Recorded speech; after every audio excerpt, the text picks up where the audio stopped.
he just started becoming this celebrity where it wasn't necessarily all action. I mean, I know Chris Tucker's doing the heavy lifting comedy wise, but I mean, he's talking to Jackie Chan, for God's sake.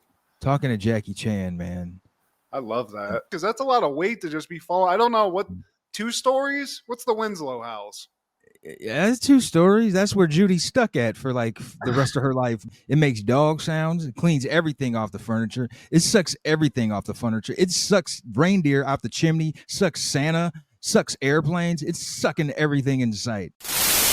Happened in the 90s.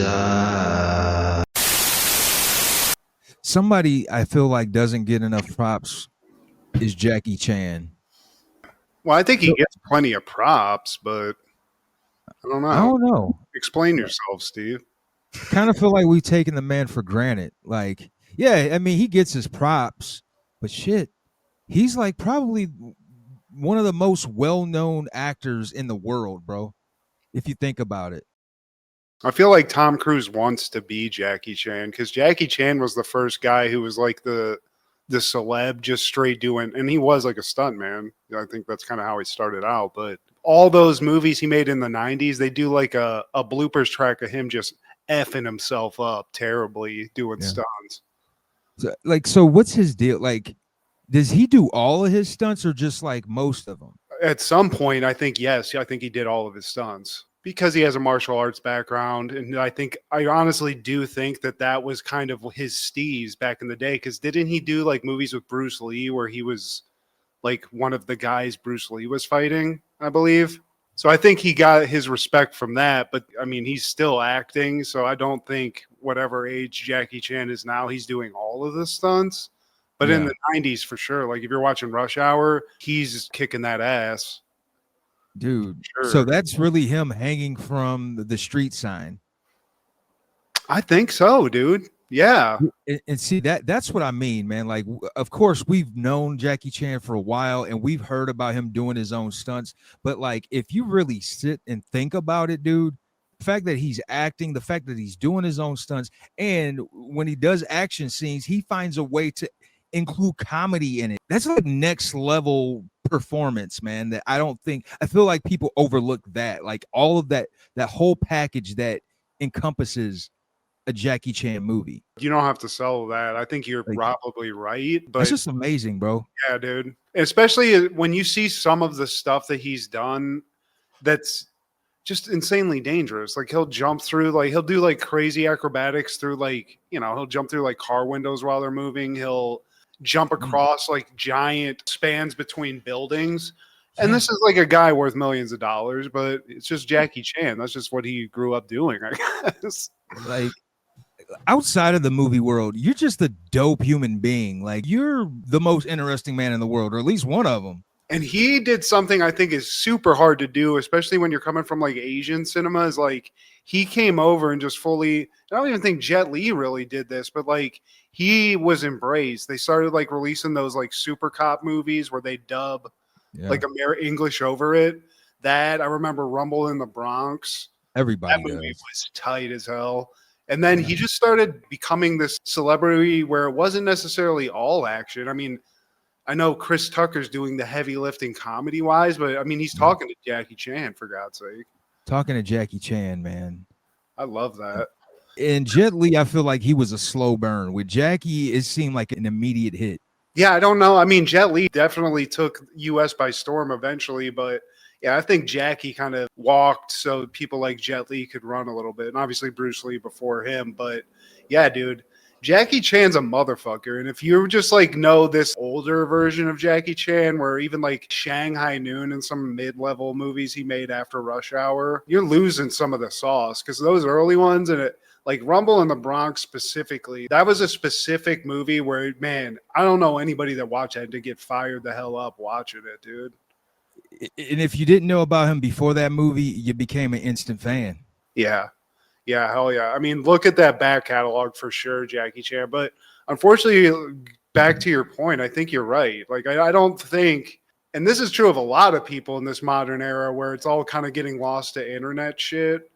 But if you don't know, you need to go back and watch that because Jackie Chan, lightning fast, Steve.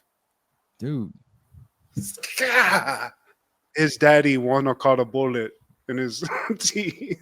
One of the things I love about it too, I don't want no problem. Every movie, I don't want no problem. You want all the problem. I don't want no problem. He wants all the smoke. That's like his lure, his bait. That's all right. I don't want no problem. He always like involves the background too. He'll involves like refrigerator doors and stuff. Like it's always something really flashy that you're not expecting, you know? He's like the Deion Sanders of action flicks. Like he adds a little salt bay to it. It's like, a little juke. Yeah, I mean, even in Rush Hour, I mean, at one point he's kicking ass with like a handcuff steering wheel to his hand. He's fighting one hand and just beating the shit out of FBI agents, Steve. Oh man. Salute. Yeah. This is Steve G and Mad G with Happened in the 90s, a show where we talk about what happened in the 90s. So get out your LL posters and your BBD CDs, because this is 90s Podcast Live. 90s Podcast Live. 90s Podcast Live. 90s Podcast Live. 90s Podcast Live. Yeah. That was a hoot. Nice, Steve. I like that. Yeah. Nice little Weird Al. I was drawing straws this week, Matt. Today, my friend, we're talking all things September 18th in the 90s. You understand the words that are coming out of my mouth? Starting off in 1991, Mississippi Masala premieres. An ethnic Indian family is expelled from Idi Amin's Uganda in 1972 and lives in Mississippi 17 years later. The dad sues Uganda to get his property back. The grown daughter falls in love with a black man. Directed by Mira Nair, starring Denzel Washington, Roshan Seth, Sarita Choudhury, Charles S. Dutton, and Joe Seneca. It's a little interracial love movie, Steve. Not the usual type either. This is different kind of interracial love. I think it had some interesting subtext. It touched on certain things that I feel like haven't been touched on in cinema. They migrate to America, and the father of the Indian family, he's from Uganda, but the thing is, he was never accepted by his fellow Indians because of where he's from. And then with the Ugandans, he's not Ugandan. He obviously doesn't look like them. So him and his family were in a weird spot. He was a minority. He was getting the Negro treatment in Uganda. That makes sense. Basically. So he moves to America, him and his family, they get exiled. The daughter falls in love with Denzel Washington. But now that he's in America, oh, no, you don't. No, get out of here. I'll write you out my will. No, I'll disown you. Don't date him. So it's like, even though he has that experience in Uganda, now that he's in America, it seems like that is the culture, the American culture when it comes to immigrants coming over here. Now I'm in America. Let's look down on blacks. Yeah. Hell no. Also, I love that the guy like got shit on by Indian people, and he's still like, you gotta marry an Indian guy. Love how ignorant that is too. The dad, but I don't know, man. Like, I feel like they pulled this one off because I don't even remember this. And this is like one of those where you don't realize, like, as much of a heartthrob Denzel is, this guy wasn't doing a lot of like romance movies. This is like one of the few you get with Denzel.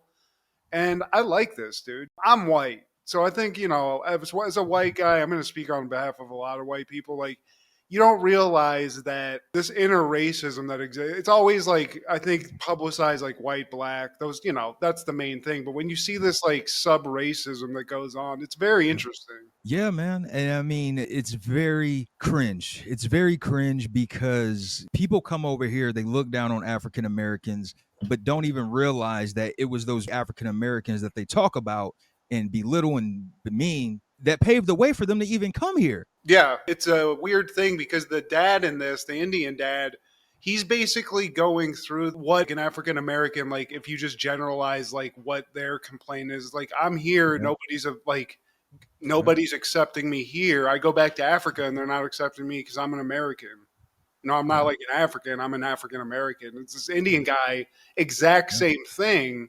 Exactly. Just a different set of colors in a different country and stuff. So I think in that way, like, a very interesting movie. I was unexpected. I really enjoyed it for what it was. I was expecting some sap ass romance movie, and it came close to being cut off the list. But as I started watching, I really abhor that shit. But as I started watching on Max, I was like, did I pick the right movie? Because it starts off like with the Ugandan stuff. It's like, wait, there's no walking on sand and along the beach. Like, wait.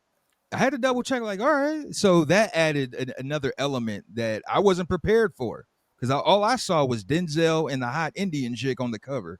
Yeah, it's like, okay, Denzel's getting some puss, used to it. And That's kind of what I thought was going to happen. But also, I think there's, for me at least, that part about the Indians that got brought over to Uganda to like help make the railroads there and stuff. Like, you don't realize some of those things. I didn't know about that. So it's kind of funny. You like watch some of these movies sometimes. You actually do learn some shit. So yeah, I'd say check this one out, dude. Like this one caught me off guard, and I was like you. I almost just was like, I don't even want to like put my time to this, but I actually sat through it. And unlike the movie Singles that I was shitting on earlier, this one paid off, Steve. And shout out to his love interest, Sarita Shudri. I looked her up, and the woman is still gorgeous. Mina, dude. Yeah. I like a little of that masala myself. On that same day in 1991, the Royal Family debuts on CBS.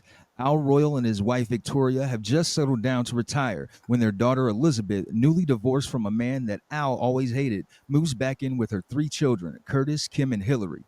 1 season, 15 episodes. And I gotta say, like, this is one of the most infamous stories to me just because of how, unfortunately, Red Fox met his end, like, on set.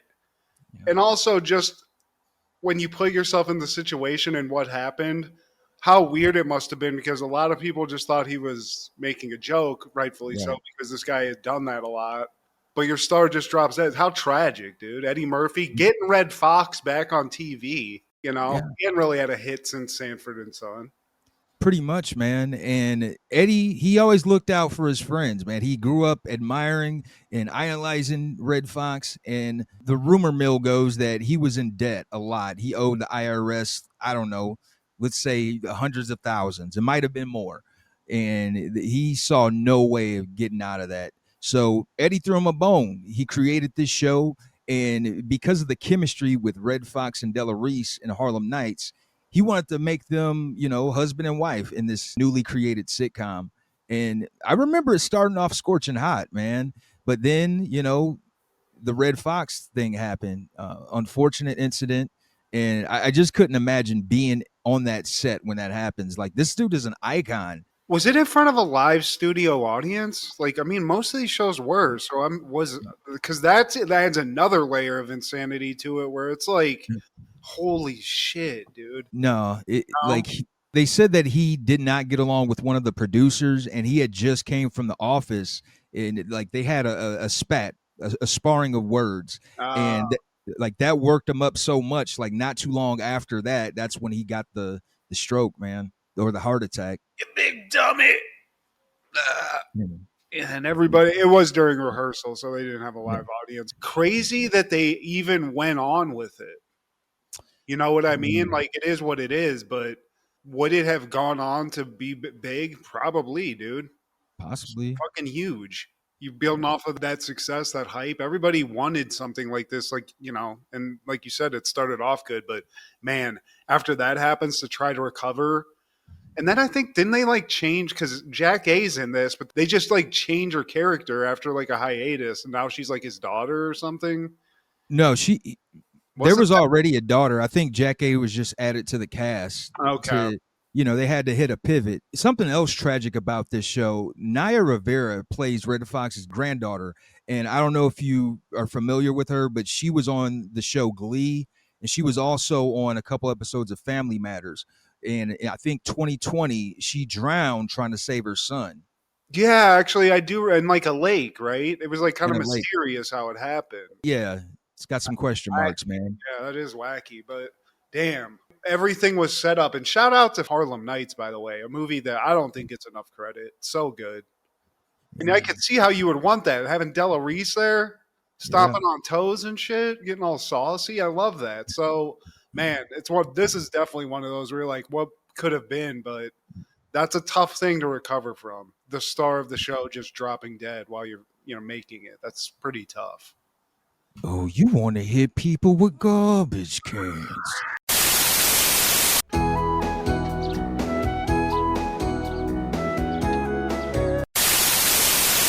But that following year, 1992, Family Matters is airing season 4, episode 1, Surely You Joust.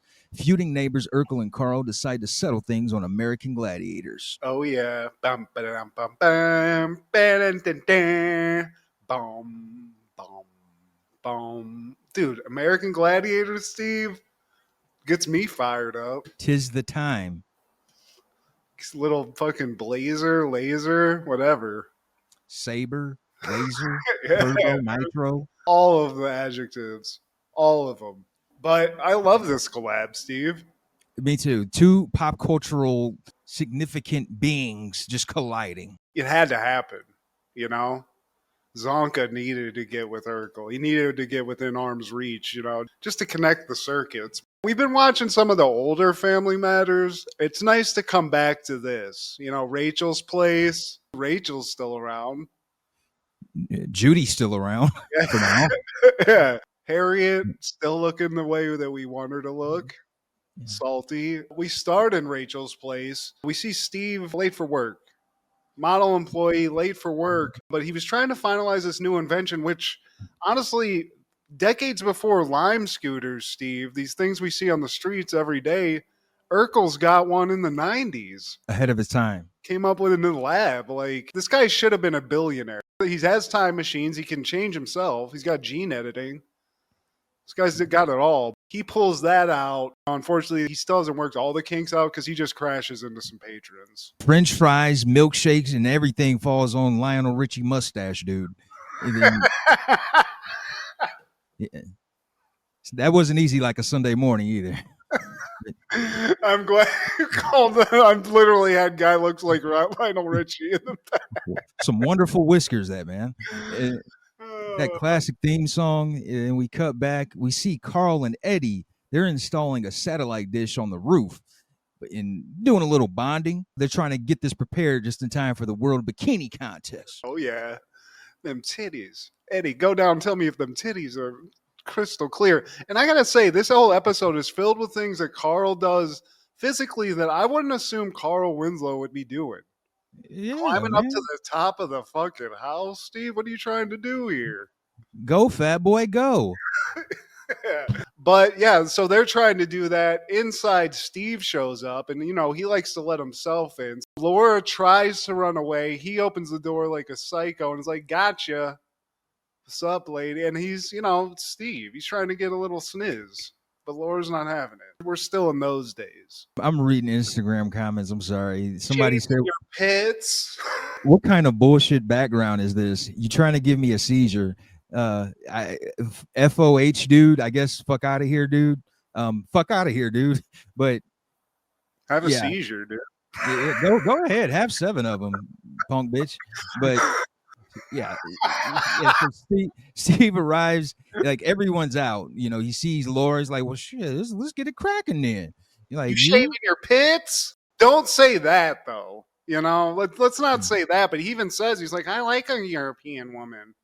I feel that, Steve. I see hair on those forearms. You got a nice bush. Yeah. Play ball, Steve. But Laura's not having it. Back up to the top where Carl's trying to finalize the dish. Eddie's like up there like, please be careful. Like, let's not get fried. And Carl's like, I'm not an idiot. Like, this thing's not plugged in. You know, these wires aren't plugged in. But then we cut back down into the house and Steve, being Steve, trying to help, plugs in those wires. Gotta be honest with you. I'd be pretty fucking pissed, Steve. Rightfully so. You know? You damn near killed me. Steve! To be determined. Hopefully they get to see some of them titties, though, because that bikini competition seemed pretty cool. Next scene, Laura's showing some negligee to Aunt Rachel and Harriet, and they think it's hers. It's like, no, it's not mine. Well, whose is it? And then they cut to Grandma Winslow. Yeah, you surprised ladies. I mean, that's some skimpy lingerie, Steve. Granny might be like that grandma from Don't be a menace, dude. Grandma freak. She's ready to go. I'm actually kind of interested. Granny Winslow, Steve? Take them teeth out. Let's see what that mouth do. Ooh, baby. Some gummy head. Yeah, I like that. Waldo comes in, and he's just trying to help Carl test if the TV's going, and he's just being dumb. You know, he's being Waldo, Steve. It's like, it's not working, and they're like, it's not on, Waldo. Yeah. Let me just fix that. I like how he gets kind of pissy with him, Steve. He doesn't stand for this fucking disrespect. Because he's like, yeah, the channels are changing, Carl. And Harry's like, that's me. Work with me, people. Bitch. I'm Waldo. But the TV, it's working great. Harriet puts it on. They start watching American Gladiators right then and there, which I get. If I pop on a new cable and American Gladiators is on, looks like I got 30 minutes free. Yeah, Harriet and Aunt Rachel, they think it's barbaric. But Grandma Winslow, she's here for it. She even knows their name. That's Saber. That's my favorite one with the bald head. Yeah. And then Waldo's like, oh, really? That's my cousin. What? And Waldo's like, yeah, actually, that's not the only famous Feraldo or whatever, Faldo. I got another one at Harvard. And they're like, what, does he teach? Nah, his head's in a jar. So the Faldo, Steve, I mean, they're historic at this point. But again, Granny's getting a little out of pocket here, Steve. She's got a negligee and she's sitting here banging out to Saber, just them glistening muscles. Bashing against each other. Oh, man. Get that vapor rub together, baby. So now we go back to the roof because I guess the satellite dish is just taking some time. Steve goes up because maybe they need some of his genius. And they're up there. He's like, look, sorry about the whole electricity thing. My bad.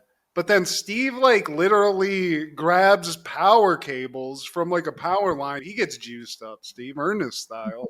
Yeah, he catches a joke. I feel like the jump in the shark moment is not too far around the corner. When they start adding the comical, like, you know, Married with Children kind of fell into that same rabbit hole. Yeah. Well, you know, and they're also doing collabs where they're on American Gladiators. So stuff like that. I think that, you know, we are seeing the shark here in the distance. Dun-dun,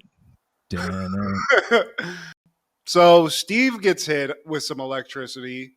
And then he's like, look, Carl, I'm sorry, dude. Again, I'm sorry about all that stuff. But here's the thing. You're not using the right screws or something about the screws. So he tries to go in and tell Carl about that. One thing leads to another. I think that's when he gets electrocuted. And then he basically drags down Carl and Eddie. And the satellite dish. All of it. And they fall on him, Steve. So does Urkel have fucking adamantium bones or something? Because that's a lot of weight to just be falling. I don't know. What, 2 stories? What's the Winslow house? Yeah, it's 2 stories. That's where Judy's stuck at for like the rest of her life. But Carl alone, on top of that, you got this linebacker 17-year-old on top of like in 93. If somebody had a satellite dish, you just thought their dad was a millionaire. So you broke that too. Yeah, dude. Setting it up, I don't even get to enjoy it. You fucked this joint up before I even got it on? Hell no. And just to add to the lore of a satellite dish, Steve, I remember that you were one of the first people that I knew that had a satellite dish. And when I went over to your house, that was the shit. Oh, I can't believe you remember that. Dude, that big ass. You didn't even have these bullshit ass pussy satellite dishes. You had the NASA shit. You had the legit shit. Got to see ECW at like 3:00 in the morning. Yeah. You were watching Chinese sitcoms and shit like that. You were getting all of that. So Steve avoids some kind of catastrophic spinal injury. Nobody's dead, but they come back inside. They're all hurt. Eddie, he's kind of fucked up. Carl, he's getting helped.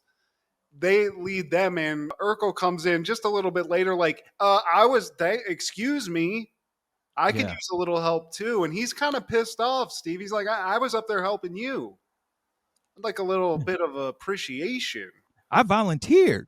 You know what I'm saying? And nobody checked on me. Like, I'm fine, by the way. Thank you. I guess y'all care. Remember what I said about those screws, fatty? But Carl's like, you think I'm going to apologize to you? And then that sets Carl off. And this is where I kind of get where Carl's coming from, Steve. He's like, look, already I don't like you coming over here. I'm trying to beat off in the middle of the day. You're walking in unannounced. It's crazy enough. You almost killed me and my son.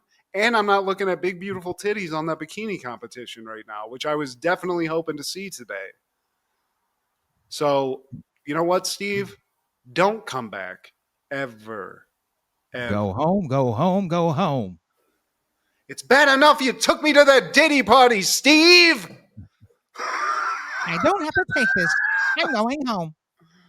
And basically, Steve also, I do like this. He's like, I'm not going to be bullied. You're not keeping me away from the love of my life, which I do think you see Laura kind of react to, like, oh, you know, it kind of dings the armor a little bit. She's still being a bitch. They start kind of going at each other. Waldo's the one to step between them. Like, we live in a civilized society, right? And in fact, I know how we can squash this beef immediately. I got a guy who might be able to help us out. His name rhymes with laser. And then we cut right to American Gladiators, Steve. Yeah. And this is what we came for. This is what we're here for. We get Carl Bone Crusher Winslow and Steve Hurricane Urkel. Now, if Carl wins, Steve must stay away from the Winslow house forever. But if Urkel wins, all he wants is an apology from Carl. Now, something that triggered me a little bit, Grandma Winslow was pulling for Urkel. Like, Carl is your son. Like, lady, we will move you to the retirement home. Fuck you, Kyle. I'm trying to get blasted by Saba over there. Yeah, he gonna have to pull up to the retirement home with you and your negligees. He knows how to use. We play human joust, if you know what I'm talking about. So yeah, all the players are here. Steve Zonk is here. Mike, whatever the hell his name's here. The ref was like, "Gladiators ready? Contenders ready?" I like that guy's here, Steve. Whatever his name is. Sure. Saber's not a real fucking gladiator, is he? Yeah, he was a later addition. He's Okay. not one of the OGs, but they had him and was it Turbo or Nitro? It's Turbo. Turbo. Steve goes up against Turbo. Here we are, Steve. Is it jumping the shark? I don't know, but Not quite yet. I do have a couple of comments on what we see Carl Winslow do in this. I just would like to bring up. Yeah, not convincing, but they start off with the joust, and in no time, Stevie gets clocked by Turbo, gets knocked off, and we find out that Steve is wearing contacts. He's not wearing his signature specs. That leads him to seeing like 3 Lauras when she pulls up to check on him, and she's like, I just don't want you to be hurt. Oh, so you care and love me. Oh, no, I'll never quit. Let's get this cracking. I have to win for my woman. He's here for the respect, Steve. But Carl, not as fleet-footed as Steve is on the joust stage, but what Carl lacks in footwork at all, he makes up for in just a very low center of gravity where he's just taking shots. Even an American Gladiator can't move this guy. And he just takes Turbo and just launches him, Steve. It's that grown men strength. Like, did you ever have someone in your class in elementary school that was like built like a plumber already? Like he was like, you're in 3rd grade. He's like 8 years old, but it looks like he has a part-time job. Like he's just got like big forearm. He doesn't even work out. Yeah. He's just like a kid who's just like, he's got arm wrestler forearms. Yeah. Smoking a cigarette on the playground. But yeah, dude, Carl, he whoops that ass basically. And then Harriet comes over and throws a 2-piece on Turbo and basically is like, if you ever touch my man again, I'll slap you silly. Which, I mean, where's this energy at in the house? Because you're throwing a lot of shade at this guy otherwise. You know what I mean, Steve? I think they have a BDSM chamber that we never see in the sitcom. It's kind of like an Uncle Elroy, Auntie Sugar kind of deal. Hell yeah. Sex swing for sure, for sure. That's definitely upstairs in the Winslow house. And then we go to the wall. If you haven't watched American Gladiators, this was just a big mountain climbing wall where you get chased up by gladiators eventually. And I got to say, Steve, I don't see Carl Winslow getting a step up on this, but he does pretty well for a fat man. Yeah, this time gravity works against him. But Steve, he's got the cat-like speed and reflexes and the mind. He's got the mind, Steve. These gladiators, they're meatheads. So when one of them gets a hold of his leg, he like, look, it's Arnold Schwarzenegger. Terminator's down there. And that guy loses track of him. He kicks him off, and he makes it to the top. And he even gets his hand held up by one of those sexy female gladiators that we all love. Maybe PTO got a hold of that. Was that the one PTO got? Gash? Got to bring him back and see. And now Urkman is up one. And up next is the Eliminator because it's tied 10-10. You know, whoever wins this, get it all. They run up the treadmill, and Urkel, he makes it up first, of course. Then after that, they do the whole bike pedaling thing with their hands. But Carl gets ahead because of his brute strength. That upper body strength that he has. All of that. And then they do the balance beam. And Urkel, he falls off. Somehow Carl was able to make it through the balance beam. But if you watch the thing that he's running across, if that is in fact him, it's not moving at all. Like, dude, just try to make it across, which he barely does. He even makes it up that little net wall.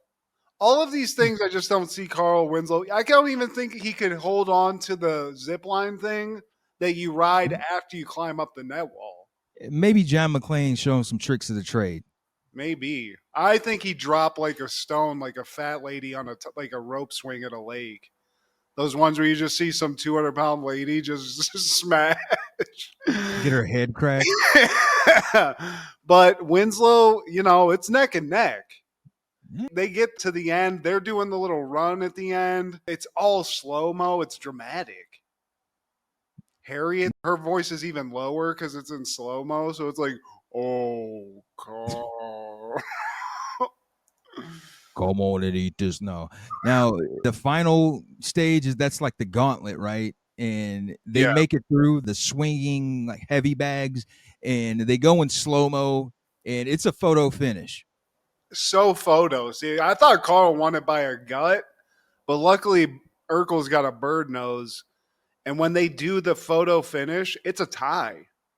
It's a freaking tie, Steve. First in American Gladiator history. And as they're sitting there exhausted, spent, the battle's done. They're both hurting. And then that Mike guy, the second in command for the American Gladiator team, he's like, look, guys, this is fine. You guys just have to go again. That's all you got to do. We got to tie. Just redo this, the Eliminator. And they're like, fuck you. Hey, we got to shoot this fucking show, you pieces of Get back up there and run the fucking Eliminator. You nerd and fat man. Carl and Steve make up. You know, Steve's like, look, man, it just hurt my feelings that you didn't want me around. I love you guys. I love you, Carl. Then that Miller Boyette music kicks in. Oh, you can actually come back, Steve. You almost shocked the shit out of me and my son and made us fall off of a roof, but it's all good because we only have 2 minutes left of this episode. Yeah. And something we never really talk about is the outro music. We always talk about the intro theme music, but that outro, it had me ready for the weekend. It's like, yes, the sexy sax. I'm going to stay up tonight and drink Mountain Dews and just rock out on Super Nintendo till I fall asleep. I can't wait till Monday to tell all my buddies these lines. My grandma gave me extra Reese's peanut butter cups. I'm all fucked up. That following year, 1992, Captain Ron premieres. A Chicagoan inherits an old yacht. He, his wife, daughter, and son fly to a Caribbean island and hire a dubious Captain Ron to sail them on an adventure to Miami. Directed by Tom Eberhard, starring Kurt Russell, Martin Short, and Mary Kay Place. Yeah. Yep. Here we go, Steve.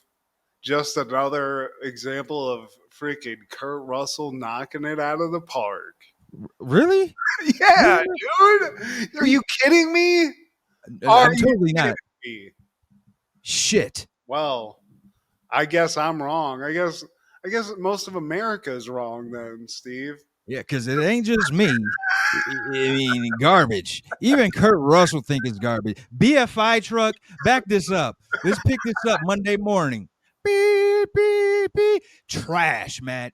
No, Everything about it, trash. no. I love Kurt No. Russell. Look, Martin Kurt Short. Russell's letting fucking kids drink. Martin Short's getting some hot sniz in a yacht. Kurt Russell's helping him fight pirates, dude. What's not to like? Boring. Everything about it. Kurt Russell, you're a G. Martin Short, same with you. But for one thing, Martin Short, he goes against trope in this movie. Typically, he would be the Captain Ron kind of guy. This role, like this kind of stuff, I'm not familiar with this Martin Short.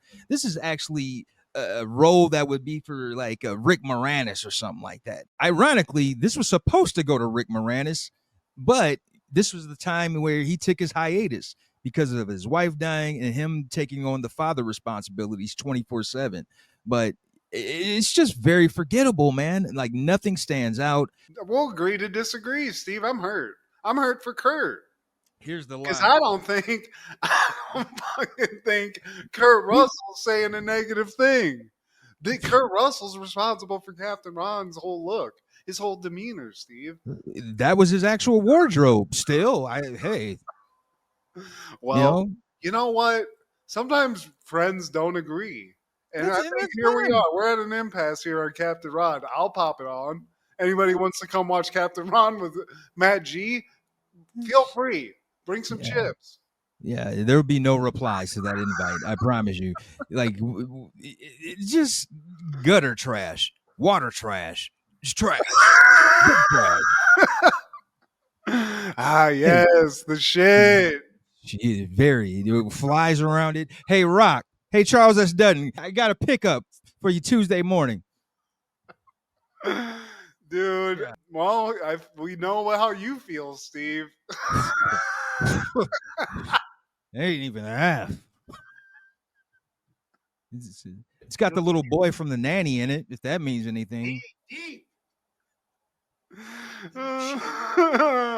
Yeah, it does have. That is that kid from The Nanny. The daughter I used to have a crush on in this. She was fucking some island guys having some fun on the seven seas. Captain Ron's pulling his eye out. He's playing Monopoly. I mean, I enjoyed it, Steve. He's wearing a thirsty Speedo. Like, no one asked for that, Kurt. Kurt, like he, you know, Sam Jackson creates his characters' looks too. Kurt Russell came in here. Yeah, I think I beg to differ, Steve. I remember that one scene. What movie did Samuel Jackson wear a stank ass Speedo? There was a deleted scene in Jurassic Park where Sam Jackson's just hanging out with Dennis Nedry in a jacuzzi, and he's got a Speedo on. Okay. And the Velociraptor chewed his wang off. Right. I totally remember that, man. Get these motherfucking dinosaurs off this thing. Yeah. And he's nuts. But, I mean, okay. I mean, obviously, I can't sell this movie to you, but what I will say is, like, you know, Kurt Russell having some fun. He doesn't always have to be Snake Plissken. He doesn't always have to save the world. Maybe I'll just save these fucking shuddish white people on this yacht. Right? Yeah. 90 minutes. If I can get you back, I don't know. But, well, I had to watch Singles, and you didn't watch that, Steve. So we're even. I watched an hour and a half of that bullshit. Well, thank you. I do appreciate that. Also in 1992, South Central premieres. A former gangster fresh out of prison wants to change his life for the better and must save his 10-year-old son, who has already chosen a gang life. Directed by Stephen Milburn Anderson, starring Glenn Plummer and Carl Lumbly. I've never seen this movie, Steve. This seems like something I would have watched. I kind of like movies of this nature. There's a lot of these type of movies in the 90s. Never saw this one. Yeah. I think it's referenced a lot because I see a lot of things in it that I've seen in like spoof movies and other just movies that they probably ripped this off of. But what did you think of this? It's an instant classic to me, man. You know, it starts off in the 80s. They fast forward to when Bobby gets released. And there's some quotables. Like, for one, the little kid I never liked. I hated his high-pitched voice. He's supposed to be like a little baby gangster. I hated his haircut. Yeah. It's Ray. Hey, Ray, thank you, Ray. Like, that's the one thing I didn't like about this movie. And like I said, there's so many quotables. New house for Ray Ray, new car for Ray Ray. He even got your boy stealing Bobby. This kid gets in the gang life early, though. I mean, he's not, but what, 10 years old? Something like that, man. I mean, that's what happens, though. And what's the guy's name? The main dude? That's why he gets out of jail. I mean, basically, his mission in life after he gets out of jail and talks to the Muslim guys, he's just got to save his son, Steve. Yeah, OG Bobby Johnson. If you ever heard that name, like this, Yeah. that's where Okay. OG Bobby Johnson. Yeah, but what my favorite line from the movie was when he was talking to the Muslim guy. He's trying to tell him about his son. He's like, "Oh, what you gonna preach to me? Yeah, I'm gonna preach, and you gonna listen." One fish, two fish, red fish, blue fish. So I had a boy. I was hard on him. People like us, we gotta be there for our sons. He's very dramatic, Steve. I'm gonna preach. You gonna listen? Oh, I'll never forget that. It's kind of got a little Dusty Rhodes to it, honestly. I'm not doing it justice, but yeah, that guy Carl Lumbly, man, he's a OG veteran actor, and he's actually in some Marvel projects.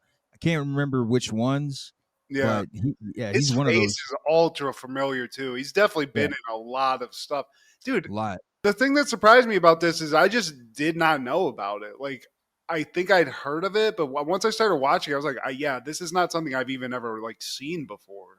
So, Yeah. salute to you. You got one in on me here. Yeah, I mean, I know you said it's a little slow for your taste, but overall, what's your take? I mean, it's definitely a good movie, but it's just like, I don't know. I think I was expecting a different movie, and it's just a little bit slow. But, dramatic, and it's not badly acted, but you're right. Like, the kid's high-pitched voice. There's a couple things in this where you're just like, yeah, there's a couple of tweaks. Maybe this thing would be very famous, Yeah, It kind of reminded me a lot of, and I mean, it shares similar things, not like the overall tone, but like, remember American History X? It's kind of like that in a way thing where a guy's like trying to get sort rehab. of, yeah, he's trying to make himself better and try to save like somebody in his family a little bit. But yeah, never seen it. So if I got to rate it, Steve, I'm giving it a 7 out of 10. That's fair. Also in 1992, The Golden Palace premieres on CBS. In this spin-off series of The Golden Girls, Dorothy Zbornak remarries and moves away. So her mother, Sophia, and their roommates, Blanche Devereaux and Rose Nyland, open a hotel called The Golden Palace. One season, 24 eps. The Golden Girls had to just keep going, right, Steve? So right after Dorothy leaves, they get this hotel, hire Cheech, hire freaking Don Cheadle. Young Don Cheadle, looking handsome, looking suave.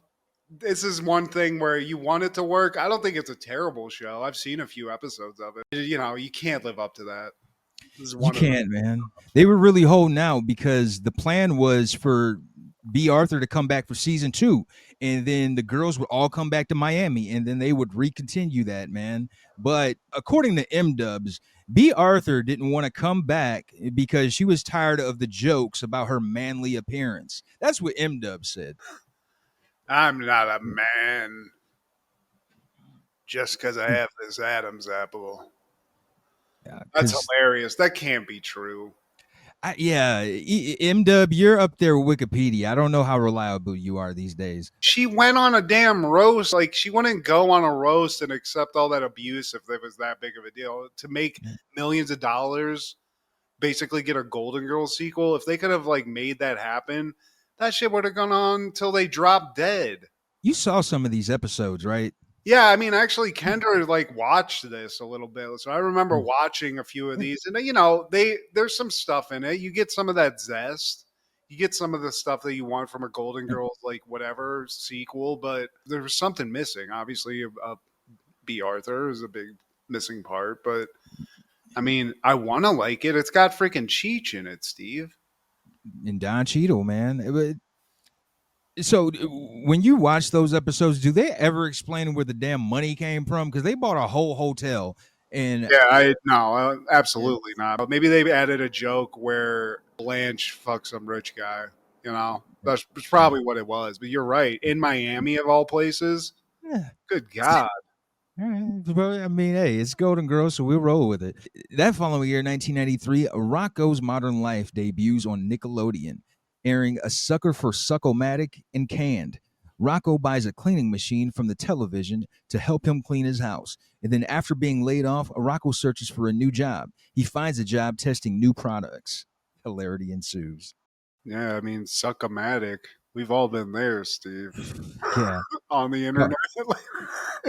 Called her Dirty Brittany. Yeah, so we kind of opened this first segment, a sucker for the Suck-O-Matic. It's kind of spooky, to be honest with you, Steve. I was getting a little scared. The way it starts off, yeah. Rocco's in the shadows. He's going off on somebody. It seems like he's about to murder somebody, honestly. Spunky's all shaken up. Turns out he's not going off on like a person or somebody that he's going to murder. It's this shitty ass vacuum he's got. Suck-A-Lux. Yeah. It's going to be a lot of stupid laughter in this episode, Steve. Yeah. Suck-A-Lux. It sucks. He's got shit on the ground from when he moved in. It's been decades. I mean, it's starting to look very Ren and Stimpy close up in this bitch. A real bachelor pad. I mean, pizza boxes. You got cat litter, even though there's not even a cat in the house. How did cat shit get in here? The thing won't even pick up a paper clip. You know, I mean, damn. Yeah. I've had some shitty vacuums though, Steve. The dust is still on the fucking ground here. What's going on? Meanwhile, Heifer, he's flipping through channels. He's just stuck on the TV, kind of like me on my weekends. And he gets to this channel. They're showing Lobato Shop, and they're selling these off-brand products like a tapeworm farm. All of a sudden, the signal was interfered, and I think it has something to do with the Suck-A-Lux. Dude. Also, just to point out something very dark that they have on the TV that Hef's watching, because he keeps going from like things that he thinks is boring. One of them appears to be a presidential assassination. Yeah. They're like, the president's just been shot, and he's just like, click. There's nothing good on TV. You know, they even mentioned a motorcade. Yeah. The thing kicks the bucket, Steve. The Suck-A-Lux. There's no more suck. It's just sitting there. It's shitty. It actually like kind of pukes out some muck, which I don't like. Clean out the fucking bag, Rocko. Maybe that's your problem. It's had its last suck. But when the Suck-A-Lux dies, all of a sudden the TV's working again. And now they're watching an ad for the new Suck-O-Matic. And it can do more than suck. It's a calculator. It mows your lawn, serves as nail polish, does your homework, does your taxes, might suck your dick. Can I fuck it? Yeah, you can actually. This thing does it all. It'll actually even make a pizza for you if you do the right thing. This is like those old infomercials in the 90s, dude. Like, I wanted a Ronco, set it and forget it. You know, you get caught up. You're 2 a.m., you're high as fuck. You're watching an infomercial, and somehow that thing, Ronco, set it and forget it, that could have changed my fucking life. Yeah. Suck-O-Matic, dude. They want to get sucked. They get sucked into this ad because Rocko orders it immediately. The Suck-O-Matic gets there immediately. He signs his life over, and now it's going to be a brand new living room. I mean, the instruction manual is like a fucking encyclopedia. It's crazy. It's like a tank, Steve. They get it out of the box. This thing, I mean, it's a killing machine, I feel like. It doubles as that. You can kill somebody with the suck and suck their body up. It's everything. They clean up a dingy ass carpet. It makes dog sounds. It cleans everything off the furniture. It sucks everything off the furniture. It sucks reindeer off the chimney, sucks Santa, sucks airplanes. It's sucking everything in sight. Sucking everywhere, Steve. Santa, you suck Santa out of the fireplace? That's powerful. That's some horror. Sucking Santa. I mean, it'll peel paint off a car, Steve. It'll peel a dog out of its fur. I think that happens. But all this sucking, Steve, it makes Rocko and Hef hungry, but they can't stop this thing. This thing's stuck and suck. Yeah. It's sucking and it won't stop. And usually that's a great thing, but sometimes you got to recover, you know? It has no gag reflex. It literally has a mind of its own because they show like a little mini brain. Yeah, it's got AI. It's got an AI just to build to suck. I am a supercomputer that is only here to suck. Skynet wants me to suck. It starts destroying the house, Steve. This thing's out of control. Rocko pissed it off because he's like, ha, I got the receipt. I'm going to send this shit back. And then the Suck-O-Matic sucks the receipt. He's like, oh, you want to take me back to the store, bitch? Yeah. Oh, I'm going to suck everything now. Yeah. So Rocco's like, give me the fucking manual here. How do we stop this thing? So they're like, all right. So if this thing won't stop sucking, let me find the page for that. Quick. We're fucked. Yeah. One of the pages says prepare to die. Yeah, that's not great. So it's every dingo for himself. You can't control it. Everyone's going to get sucked at this point. I think even the Starship Enterprise gets sucked. They suck that out of space, Steve. And all of a sudden, Suck-O-Matic craps out, but Heifer sees that there's a barbecue chip stuck in it, and he pulls it out. As he's about to eat it, that brings the Suck-O-Matic back to life, and Heifer gets sucked in. Yeah, dude. It actually sucks the food out of people's stomachs. It's sucking so hard, which, again, need a young lady that's doing this with you at night. This sounds great, but a Suck-O-Matic like this, I can't handle that action, Steve. Everybody else gets sucked in, Spunky and Rocko. And now they're watching TV inside the Suck-O-Matic, but as they cut out of that, we see that the whole neighborhood has been sucked in by Suck-O-Matic. Everyone's got a Suck-O-Matic and got sucked. You know? And that's what happens, Steve. You put something this powerful with this much suck ability out there, everyone's into it. So I think actually this is pretty dark. We heard a presidential assassination at the beginning, which I'm thinking is the Suck-O-Matic's like president, somebody involved with the business trying to make some moves, right? Because the president didn't want all this sucking going on. And then by the end of the episode or whatever, the whole world's been sucked, Steve. It's like the Matrix. So it was the Suck-O-Matic that killed JFK. Dude, he was the guy with the umbrella. We got it figured out. He got sucked. So, you know, everyone's living in a vacuum hell, but they still got TV, so that's kind of cool. I wouldn't think in hell that you'd get to watch some tube, which, shit, you got some old wrestling tapes. I'm cool. Yeah, man. You know, give me some nachos every now and then. Now, the next skit is Canned. They start off at this place called Super Lotto Comics. Rocko, he's talking to Philbit, or I guess Philbit's talking to him about every time you turn the page, you wash your hands. And then you turn the page, then you wash your hands. Filbert's like kind of like a Kevin Smith level comic book nerd. It's just talking about the stress of keeping a comic in mint condition. Rocco's just doing his best job. He's living his best life. He's kind of the manager here, I guess. But then he gets called to the boss's office. Turns out he's getting a promotion from job 345 to job 642, Steve. Now, I'm doing the math. I'm thinking the number's bigger. This has got to be a promotion. Find out that's just a pink slip job, Steve. Rocco's out. Company's downsizing. This is America, Steve. Isn't this what always happens? Rocco's the little guy. He's getting fucking squeezed out. No mercy. So Rocco's out of job. Cut to later. Spunky's in the front yard. He's causing havoc. He's eating Big Head's weird plant. What was it? Salmon? A salmon bush? Weird enough. So Big Head's threatening to sue Spunky, I guess, for eating his bush. And Rocco's like, I got this. So he takes him inside. And we see that, you know, the cupboards are bare, Steve. This job, this lack of funds, it's not only affecting Rocco. Spunky, he's got no food. He has to drink his own spit. And those bills won't stop coming. So he has to look for a job quick. He tries his hand at tattoo parlor. In the client, he's like, I want a tat in the roof of my mouth and make it a can of beans with the name Gloria written on it. So he couldn't pull that off, obviously. And then he tries his hand at plumbing assistant. Yeah. And plumbers make a lot of money, so that tracks. But the assistant to a plumber is just a guy to pull up the actual plumber's pants to, like, hide the plumber's cracks, Steve. Hide the crack. So, you know, he just couldn't handle that. The last one, I don't remember what they call it, but it's basically phone sex. Specialty phone operator. Yeah. Yeah. And he's like, yeah, what are you wearing? Yeah. This, that, and the other. And then we find out Miss Big Head's on the other line. She's like, Rocko. Oh, baby, Oh, baby. I mean, that's pretty freaking wild, Steve. That seems like a Ren and Stimpy thing, not Right. Rocko, not sweet Rocko, but that's how bad the times are, Steve. Shit's a full blown depression at this point. And then he comes across Conglamo. He's like, all right, let me check out this Conglamo.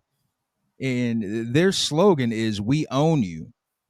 Yeah, very Big Brother-esque. They're making a Yeah. bunch of products. Rocko shows up for the interview and basically is treated to like this Wizard of Oz interview that Mr. Big Head's doing. His giant domes on this huge TV screen, and he's basically just like, "Look, this is what we do." He's gonna fuck him up, Steve. I don't like. Yeah. I don't like the energy. You think I want to hire you? I hate you. All right. Yeah, my strong points are time tentative, or I don't know. It doesn't start off well, but luckily it doesn't really matter because I don't know if he's getting paid. Rocco's given the job, Steve, but he doesn't get to test that good shit. He's ushered into some weird shack where I feel like Big Head's got the real dud products. The betas. Yeah, and he's starting off with, I think it's called the Nosemaster 3000. Yeah. And it's not like what you think, or what anybody's thinking, which maybe is some nose hair trimmer. No, this is just to do full-blown open-air plastic surgery on the nose, Steve. You just pop it on and come out with a new nose. Yeah. Mike would have loved that. And I don't understand this. Big Head knows he's fucking Rocko, but Rocko gets like a nice little trunk or something, and Big Head's like, man, let me see that shit. And puts it on. He's like, I don't even have a nose. And it grabs his eyes, and he gets noses for eyes, Steve. But why? Why are you doing this, Big Head? All of his plans are backfiring because then he gives Rocko some gene-enhancing gum.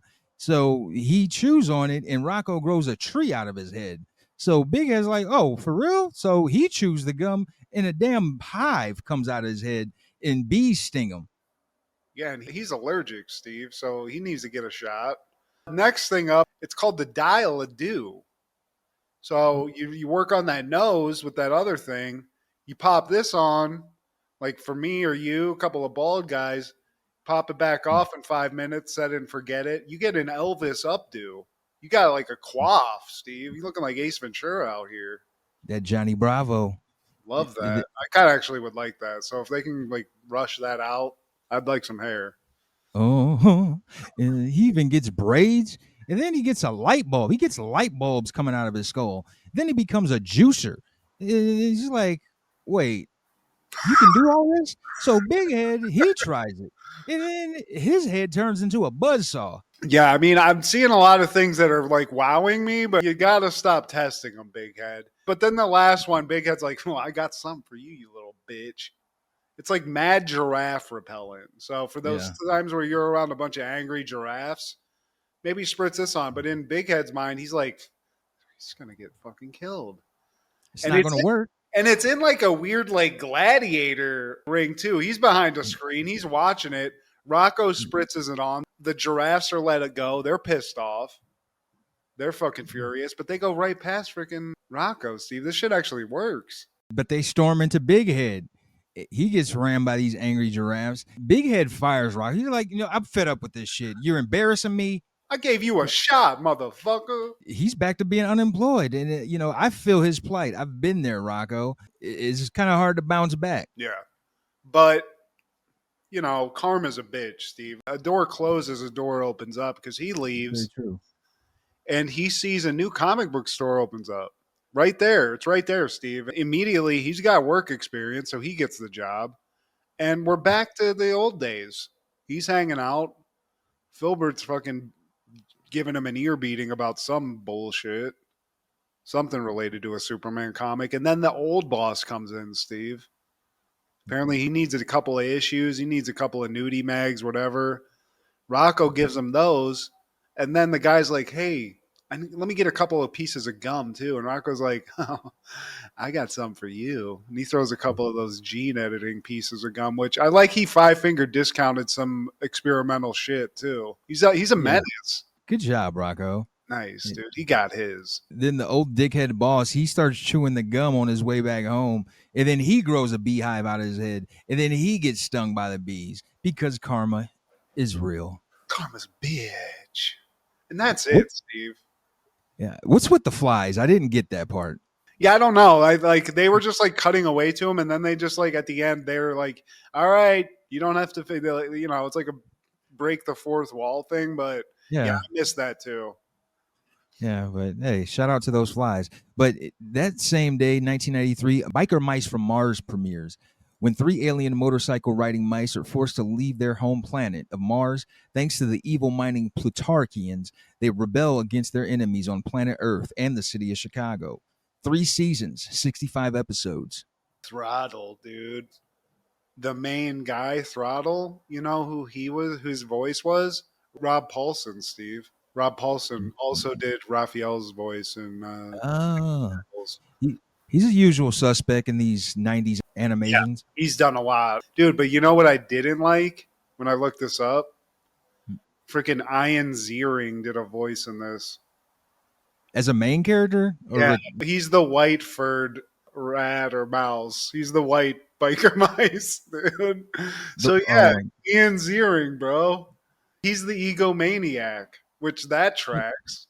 Well, yeah, we talked about this before, where this is that TMNT influence, man. You know, the anthropomorphic animals, and there's a group of them, just like Cowboys of Blue Mesa, just like Wildcats, and now we got Biker Mice from Mars. Like, you know, each of these people, each of these animals has their own little personality, and you try to like relate to one. Oh, I'm this kind of mouse. Kind of like we did with turtles. Yeah, I'm a Donatello guy. I'm a Michelangelo guy. And I feel like that was kind of the thing in this early 90s era, man. Yeah, they even had a chick that was like a mechanic in this. That was like their April O'Neil.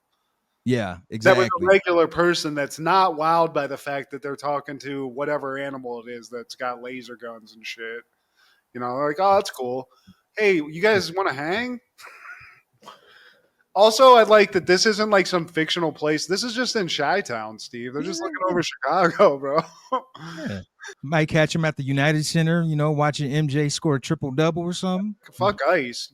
Get them out of there. Fuck that. Get the biker mice back out of retirement. Just get them out there. Yeah, you might catch him at a White Sox game, seeing Frank Thomas hitting homers. Yeah. Dude, the Big Hurt. Big Hurt. He was hanging out, dude, with the biker mice. I don't really have a lot to say about this one. This, like you said, this was a second banana to the real cartoons that we liked, but it's got style, it's got steez, it's got Rob Paulson, and to a lesser extent, Ian Ziering. And Brad Garrett. Yeah. So, I mean, they tried. I like anthropomorphizing animals like this, you know, make them buff, give them a motorcycle. Fuck it. What's the next animal we can do this with? I was just going to ask. Let's get some killer rabbits or killer sloths. There we go. Sloths are hot. That's a hot animal right now. So we throw some muscles on them, speed them up just a little bit. You know, maybe that's like the secret, like kind of like Popeye spinach. They get their whatever and then be like, oh, because their claws are super sharp. So all they need is the speed. Yeah, dude. I think we figured this one out. Copyright. This is copyright somehow. We've said it. It's published on the internet. Yeah. And also in 93, Sonic the Hedgehog debuts on ABC. In a post-apocalyptic and dystopian future, all life has been challenged by oppression and tyranny, as the evil Dr. Robotnik is on the wake of controlling Mobius. 2 seasons, 26 episodes. I thought it was more. Banger of a theme song, though, Steve. Yeah. Sonic, he can really move. Sonic, he's got an attitude. Sonic, he's the fastest thing alive. And to make it more apropos, it's voiced by the Urk Man. No shit. Jaleel White is Sonic, dude. Hell yeah, dude. Okay, dude. I mean, this had some heavy hitters. Jim Cummings was Rob Robotnik. Rob Paulson on this show, too. Exactly. You know, told you. I did not know that. That's crazy. I didn't know fucking Urkel did that voice. Cree Summer from A Different World, and Frank Welker, another usual suspect. Oh, and also, Steve, I don't know if you know this, Sonic, the older version, Jaleel White, Sonic, the younger version, I guess they show him as a youngster, Taj Mowry. So Smart Guy threw a little sauce into the mix, too. I like that. Nice. He's a smart Sonic. But yeah, dude, Sonic, this wasn't one of my top hits, But this would show up like they throw this on before like some other cartoons. I wouldn't change the channel. I'm not throwing this one out. This show actually ended on a cliffhanger, and they had to wrap it up because it just couldn't compete with Mighty Morphin Power Rangers. So after this third season, it was a wrap, because of the ratings. Yeah, I mean, they tried to do this with a lot of video games. There was a Mortal Kombat cartoon. There was a Street Fighter cartoon. Yeah, dude, Sonic. I mean, there was a Mario Brothers cartoon. You got to. Yeah. You got to make the money, Steve. You got to get that nut. You know Got to milk that cow. Also in 93, Tales from the Crypt Keeper debuts on ABC. Tales from the Crypt Keeper is a 1993 television series that sees the popular cult horror comic books from the 1950s are adapted in this cartoon anthology series. 3 seasons, 39 episodes. I didn't watch this, and I find it funny that they tried to translate a very adult show into something for kids. They had a child psychologist as a consultant to make sure this is child ready for television. That is interesting, They had a property, they had something that I guess you could cartoonize. I mean, the Crypt Keeper, that's, you can make that a cartoon. It's a little zombie guy, that's fun. Just too much. You had Goosebumps, you had Are You Afraid of the Dark? You didn't need this. Yeah. And it's a cartoon. Cartoons, I don't know. You ain't scaring me with a cartoon. Yeah, I mean, 3 seasons, though, I feel like you succeeded. This is a tough era to compete in the animated world. Yeah, that's very true. I mean, the fact they went past 1 is a miracle. Exactly, man. That following year, 1994, WCW is airing Fall Brawl 94 from Roanoke Civic Center at Roanoke, Virginia. Trash. Again, pure trash. Yeah, I was looking at the lineup, and I'm not really enjoying any of it. I mean, we get Arn Anderson here. He's in something, but he's fighting Brian Knobbs. And then the Rhodes Boys. Yeah, because this is a continuation from that pay-per-view we covered where Dustin was thirsty for a tag team partner. Okay. And Dusty was like, why don't you just ask your daddy? I always got your back, baby. So Dusty, he gets in the mix. And, I think that was the main event. But I tuned out after these 2 matches. For one, Kevin Sullivan beats Cactus Jack. Then... And I love Jim Duggan. I'm a big fan. But he beat Steve Austin in like less than a minute. I'm like, I'm done. I'm done and doneer. No, that's atrocious. What are you doing? Who was the Patriot, Steve? The Patriot, he was in WWF like at the beginning of the Attitude Era. He was... pretty athletic dude, man. He could do the flips and the high flying and stuff, kind of like Owen when he was his Blue Blazer. Not as athletic. He kind of has like a luchador mask too, right? Yeah, but I think the guy is actually American. Yeah, his name is Delbert Alexander Will. You don't get more American than that. Del Wilkes, dude. From Newberry, South Carolina. Yeah, I just, you're sitting here, you're watching it, you're trying to enjoy it. There's nothing here, I'm glad we didn't cover it because to see not Stone Cold, but a young, stunning Steve Austin probably lose to Jim Duggan, that's fucking crazy. Who has Jim Duggan beat in his career, honestly? That's like a huge name. Well, he did win the first Royal Rumble, so there's that. Okay, all right. Well, I don't want to besmirch the man. I mean, Hacksaw, I like seeing you come out. I like it.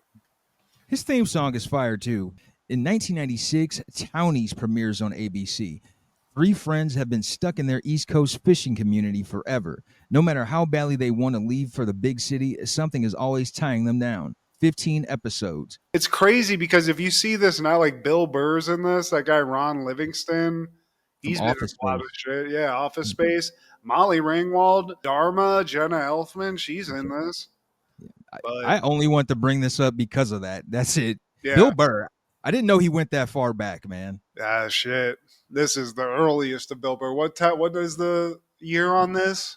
96. You can't even see this shit anywhere. It's so bad. No. Yeah, probably not on you. You might get the intro theme song on YouTube if there was one. Yeah. But hey, shout out to Bill Burr trying to get that check. He's a young stand-up comedian at this point, Steve. Yeah, trying to make a name for himself. He's still got his ginger hair. He's still angry. Yeah. He's always angry, but Thank you, Townies, for giving us Bill Burr. In 1998, Rush Hour premieres. A loyal and dedicated Hong Kong inspector teams up with a reckless and loudmouth LAPD detective to rescue Chinese consul's kidnapped daughter while trying to arrest a dangerous crime lord along the way. Directed by Brett Ratner, starring Jackie Chan, Chris Tucker, Tom Wilkinson, Chris Penn, and Elizabeth Pena. God forbid you hate this movie, Steve. Oh, come on now. Love it. You had to. Chris Tucker's flaming hot right now in the 90s. We get Jackie Chan. They're teaming up. Got the makings of a great movie. And I mean, Jesus. It led to how many sequels? They did 2 more of them, I think, after this. Two more. I found it interesting that, obviously there's always a bunch of celebrities they consider. Chris Tucker was not the first person that they looked at. I find it interesting that Martin Lawrence almost starred in this. It just they didn't give him a big enough check, Steve. I mean, it's hard to argue that they didn't pick the right person, though, because I'd love to see Martin Lawrence and Jackie Chan, but Chris Tucker? This movie is perfection. This has the formula. They got it down packed. I feel like the perfect buddy cop movie, you got to have a hip black guy, and then his partner has to be like a less hip, non-black guy. Something else I caught, you got to have a white guy with the George Jefferson cut. You got to. Beverly Hills Cop, they had that with Taggart, and there was one in Rush Hour. He's got to have that bald eagle. Like, I don't know why you got to have that in there. I ain't no punk bitch either. I ain't no punk bitch. Yeah, I mean, a lot of tropes. I like the conniving FBI agent, the blonde guy. Yeah. I like that guy too, who's just did it for the career. But Chris Penn also. Get a nice Chris Penn appearance, which I love. R.I.P. to a legend, man. Now, why are you lying to me, Clyde? And Clifton Powell. Also, the hot cop that Carter's like fucking with the whole time. Yeah. I don't know if she's Italian or what she is, but she's sexy as all hell. Well, her name is Elizabeth Pena, so I guess that narrows it down to a couple. Yeah, dude, but you're right. Perfection. The action's great. The comedy's great. Yeah. Tucker just knocks it out of the park. Even the bloopers are great in this. Oh, yeah. We get a nice little blooper set. I like that they combined the bloopers of a Jackie Chan, which is him fucking up like action shit, and then Tucker like, hey, who the fuck think it's Chelsea Carter? Yeah. Chelsea who is this? Chelsea Grandma? I love this in the theater, and I'll watch this one still to this day. You watch it, it's fucking fantastic. And I don't like Brett Ratner movies. This is his best movie he ever made. I also got to call out Philip Baker Hall, who is a Toledo, Ohio native. He was also in Boogie Nights. He is the lollipops in my mouth. He's in this? Oh, yeah, he's Carter's boss. He's Carter's boss, yeah. Yeah, that's crazy. That's crazy that how many like famous people. Tom Wilkinson's like an Oscar winner, I think. And they got him in the movie. He's a great villain in this. They really kind of pull like a 1-2 on you where, I think you probably figured it out before the end of the movie, but I like that. I like the blonde Asian guy who's like the badass villain dude. What I know you're talking about. You're bleeding. That guy throws a hell of an axe at one point. The end of the movie too, like the actual climax of the movie, filled with great action, great comedy. Chris Tucker gets a couple nice one-liners where he shoots a guy and kills him, and so he says the same thing. Wipe yourself off. You're dead. That's a great one-liner, dude. That's an all-timer right there. Chris, man, he came a long way from being a sidekick on a pothead movie. And you see it immediately in the first scene. Busting off in cars and explosions. I was like, oh, this is not Smokey anymore. He's like a legit star now. Yeah, hell yeah. This was for sure cemented it. Chris Tucker got this because of what he did on Money Talks, because I think Brett Ratner made that movie too. He did, man. So, it might be his muse. Yeah, actually, you're right. Maybe it's just Chris Tucker. He just needs Chris Tucker. That would have saved that shitty X-Men 3 movie that he made. Chris Tucker as somebody in them. He could have played Bishop. Man, Wolverine! God damn! Man. Yeah, but everyone loves Rush Hour. There's nobody that doesn't like it. I didn't like the subsequent ones as much. It kind of got watered down a little bit, but dude, vintage Chris Tucker, vintage Jackie Chan. Check it out. One more fun fact about this film is the inspiration for Rotten Tomatoes. Really? Yeah, because the guy who created it was a huge Jackie Chan fan. He created this so that he could see the reviews. He knew about his stuff from China. So he wanted to see like what the American reviews were for all of his movies. So he coded the site 2 weeks, putting it up shortly before the release of this film. And, you know, lo and behold, Rotten Tomatoes has been here. That's crazy. I don't like Rotten Tomatoes. I don't think it's indicative of real shit. I think people pay to get things elevated on it, but that's wild. That's hilarious. Jackie Chan had some involvement in that. Any callbacks or Diddy party invitations you want to give out? No. Unfortunately, I don't think there's going to be many more Diddy parties, Steve. Or fortunately, you know. But, you know, here's what I'd say about not only Chris Tucker in the 90s, but just that kind of movie. We've gone away from these I don't know how to say this right. The tone of this, where it doesn't fully like go into an action movie. It's funny, but it's just a good movie. And I feel like this is another thing, you know, people try to do it, but for some reason things like this don't pop off that much, you know? You're not seeing these team ups or like something like this where it's not all like it's all action. This is the greatest action movie you've ever seen or whatever. It's like, I don't understand why they're not making shit like this because it was so fucking successful. I mean, 48 Hours, Beverly Hills Cop, like they gave you the blueprint to pull this off. In Rush Hour, they killed, like you get the perfect combination of comedy and action. Yeah, dude. I miss Chris Tucker, dude. I know like there's been a lot that's people, I don't know. I keep hearing he might be smoky again, this, that, and the other. But dude, for a while, man, it was just like he was hitting as hard as like I mean, I hate to put him up there with like Jim Carrey and Adam Sandler and those people, but for a while, dude, like I mean, he's up there, dude. Yeah, I mean, if he wasn't there, you thought he was going to get there because of how much he was hitting it out the park. And I mean, even personally, you want to go into some of the other stuff he did, like he's in Jackie Brown. I know it's not a huge part, but like he's in one of the best movies ever made. You know, thanks. Beaumont got his brains blown out, so it's poetry. And Chris Tucker, we just need more of it. So that's it, Steve. How about you? Well, the day that this episode is released is a day after my birthday, so I feel like I should share this now. Well, shout out to my boy Carter who blessed me with this amazing like early birthday gift, man. And there's actually two of them. You've seen one of them, but so fucking cool though. Yeah, man. This is a shout out from one of my favorite wrestlers of all time, Big Papa Pump, and he's into his house. Dude, the big bad booty daddy himself, dude. Why didn't they share? I saw it for a second. I saw the chainmail.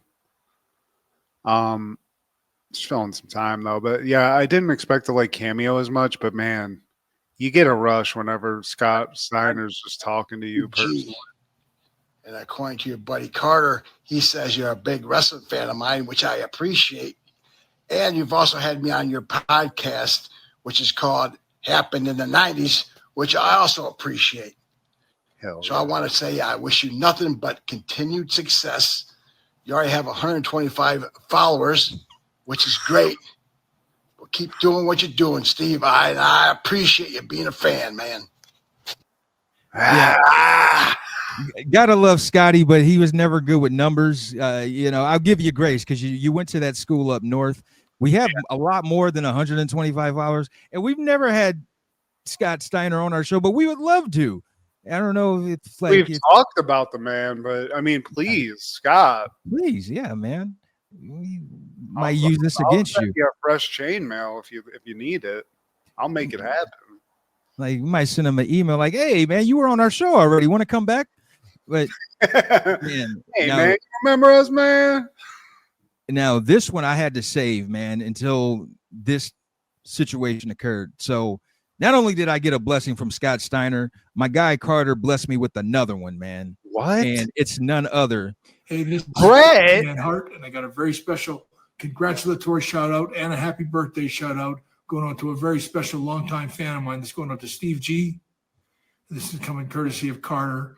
And everyone, first of all, they just want you to have a fantastic birthday because you got a lot of love in your corner. You got a lot of people that care about you and just think the world of you for being who you are and what you stand for. And you prove every single day when you shows up, whether it's coming to work or just being a friend to the people that know you. You're an amazing guy, and you prove every single day that you are the excellence of execution and all the sacrifice, the dedication, and the hard work that you put into being the man that you are never goes unnoticed and never goes unappreciated by your friends, your peers, your family. And not only that, you've done such a great, amazing job having 125,000 followers now for your podcast. Just tells me that you're a guy that always gets the job done and you follow everything down to the very end. And you just one of those kind of guys that worries about the little details all the time. And one of those guys that proves every single day why he is. And is by everybody that knows him, the best there is, the best there was, and the best there ever will be. Steve G, you are the best. Celebrate you and just know that you are loved by your friends, your peers, your family. Everybody loves you.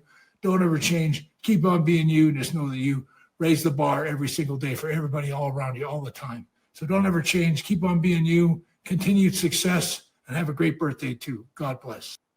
Hell yeah, dude. Love you, Brett. I mean, honestly, I couldn't say any better than Brett. Happy birthday, Steve. Thank you, my guy. The excellence of execution in life, we'd say. When I first saw that, my heart sank. No pun intended. It's been a long, he's got a long career, but I mean, I love that. I didn't think I'd be so into the cameos, but man, when you get one, it's like, hell yeah, dude.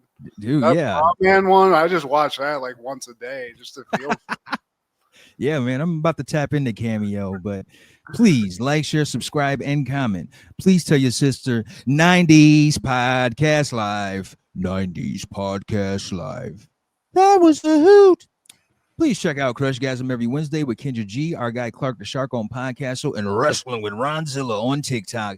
This is Steve G and Matt G with Happened in the 90s. Matt was the fat kid, Steve was the black kid. Life wasn't always great, but you know what was? The 90s. Happened in the 90s. Yeah! Funky butt loving